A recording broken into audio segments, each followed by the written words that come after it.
Hey everyone, welcome back to the channel. If you're holding XDC tokens in your Revolut account and want to move them to a safer spot like your Ledger Nano X for better security, you're in the right place.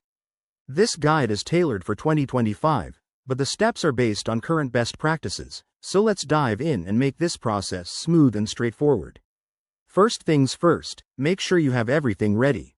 You'll need a Revolut account with XDC tokens, a properly set up Ledger Nano X device, and the Ledger Live app installed on your computer or phone.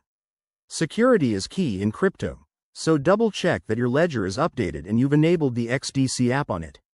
Step 1. Open your Ledger Nano X and connect it to your device via USB. Launch the Ledger Live app, go to the Accounts section, and add a new XDC account if you haven't already. This will generate a unique wallet address. Copy that address carefully, as you'll need it for the next part.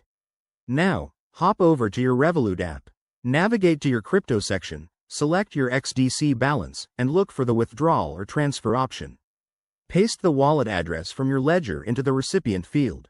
Double-check everything to avoid any mistakes. Crypto transactions are irreversible. Next, enter the amount you want to withdraw, making sure it's above any minimum limits set by Revolut. Review the fees involved. They can vary, so choose a network if prompted, like the XDC network. Hit confirm, and you'll get a verification code. Enter it to finalize the transaction. Once that's done, head back to Ledger Live and keep an eye on your account. The transfer might take a few minutes to an hour, depending on network congestion. If you run into issues, like a failed transaction, check for common errors such as incorrect addresses or insufficient funds. And there you have it. Your XDC is now safely in your hardware wallet. Remember, always prioritize security. Use strong passwords, enable two-factor authentication, and never share your private keys. If this tutorial helped, give it a thumbs up and subscribe for more crypto tips.